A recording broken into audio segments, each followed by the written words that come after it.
Hello everybody, Chris Profi, Musically Obsessed. Today I'm going to tell you why you should listen to this record and why you should listen to this record. But before we get into that, if you are new to my channel, make sure you hit the like and subscribe button so you can continue to follow my musical obsession. And as I always say, I don't even mind if you share some of my videos. So, a lot has been said about these records. Iron Maiden, The X Factor, which originally came out in 1995, and Iron Maiden Virtual 11, which came out in 1998. Some people like them, some people don't like them, some people are sort of iffy on both of them. There's a lot of people who really dig this record, but they don't like this record. And I'm going to tell you why I like both of these records and why I feel like they've aged really well. So let's first talk about The X Factor, okay?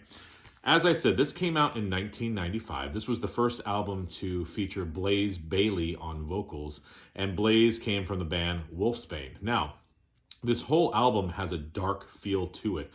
There's a couple different reasons. Martin Birch was not at the helm for producer, so it has a different vibe right then and there with that fact. Also, Steve Harris was going through a divorce, so he sort of was channeling that sort of negative, dark feeling through the music, through the cover art. I can't help but think, too, by 1995, Iron Maiden was sort of probably running, the machine was running low on steam, if you will. And I think by 1995, a lot of people didn't really care about Iron Maiden, at least in the States. Probably overseas, yes, but in the States, I think people were more into the Seattle sound by this point. This album, this is the remastered version, and I love the sound of the remastered version because that was my thing with when the album first came out, and I didn't like the sound. It was sort of this muddy, dark, sort of foreboding sound, but it didn't really like jump out of the speakers. But I feel like this remaster is a lot better. And, it opens up with Sign of the Cross, which has become a classic Iron Maiden song that Bruce is singing to this day, because on the latest Iron Maiden live album, he's singing Sign of the Cross in there. Lord of the Flies, love it, upbeat tune. Man on the Edge, another upbeat song, great vocals by Blaze. Fortunes of War really shows Blaze's powerful voice. He had a darker resonance to his voice, and a lot of people sort of dismissed Blaze because look at who he was following, right? But listen to Fortunes of War, you hear that dark tone and power to his voice. Look for the Truth, another great chorus. The Aftermath, Judgment of Heaven. Blood on the World's Hands, that's another great vocal by Blaze. The Edge of Darkness. What I like about a lot of these songs, too, is they start off really, really slow. Maybe even just like a crawling bass line. And then it builds, builds, builds.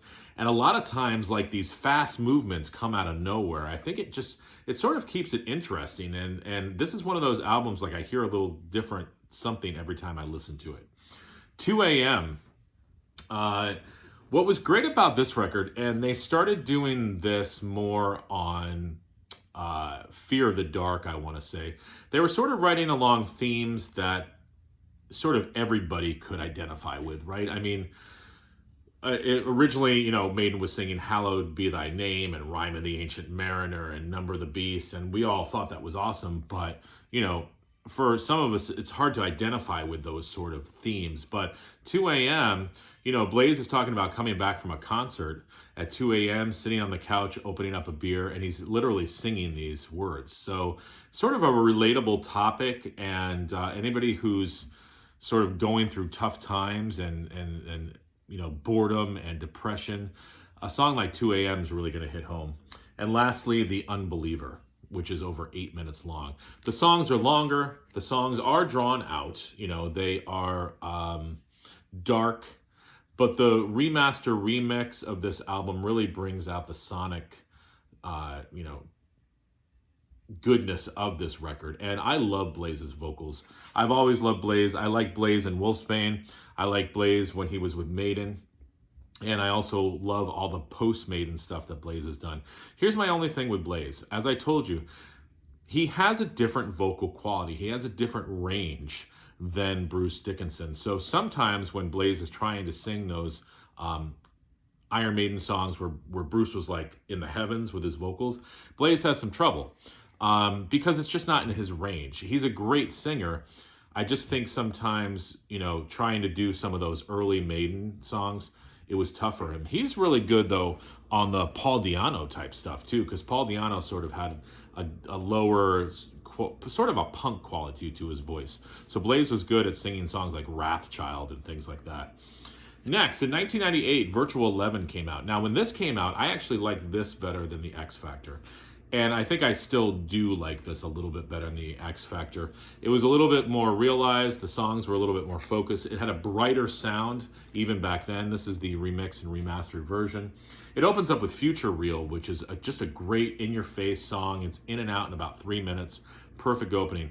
And then The Angel and the Gambler, which so many jokes have been made about this because it just goes on forever. But I have really, really grown to like the song, and it doesn't seem too long to me anymore. It does have a repetitive chorus, but it's like an earworm. It just gets in your head, and I just love the feel of it. It's sort of like Iron Maiden doing like 70s. There's sort of like a glam element to the music. I mean, there's like a keyboard in the back. It's hard to describe, but you got to listen to it. Lightning Strikes Twice. Wow, what a powerful chorus on that one. The Klansman, that is a classic Iron Maiden song that, again, Bruce is singing to this day. So Sign of the Cross on the X Factor, The Klansman off of this record, still doing it. It's a classic Iron Maiden song. When Two Worlds Collide, I love that. It's got a singable chorus to it. The Educated Fool, listen to the bass line. And it probably doesn't go like that. I'm an educated fool, and I don't know what it is I'm supposed to do about this awkward situation that's been brought down upon me. I'm like all over the place. I'm doing every different key of that song, but it's a great tune. That's what I'm trying to get to. Don't look to the eyes of a stranger. I get a Police vibe in that song. Listen to it again. Call me crazy. And Como Estas Amigos, which I never really used to like that song, but it's grown on me. And that's the closer. Again, great vocals by Blaze. He kind of looks like Bruce Dickinson a little bit. All right, so my point of this video is if you have not listened to these records in a while and you have them, pull them out and listen to them. You're probably going to like them more now than you did back in the day. I also wanted to show this too. I have the Japanese pressing of X Factor. It's a double CD, and it's got 3 bonus tracks that I think were probably B-sides. So it's got Justice of the Peace, I Live My Way, and Judgment Day, which are really good tracks as well. So if you ever see this or can hunt it down, get the Japanese version too, because you get those extra tracks. I love Blaze Bayley. I will always stand up for Blaze. I think he's like one of the hardest working singers in the business. I love his vocals. I love that he basically just says, hey, this is who I am, like me or not. I'm going to put it out there. This is my art. This is my music. And you know what? Take it for what it is. And Blaze, I will take it every single day. And I love the stuff that you did with Iron Maiden. I want everybody else out there to listen to these records. Reevaluate it for yourself. All right, guys. Adios.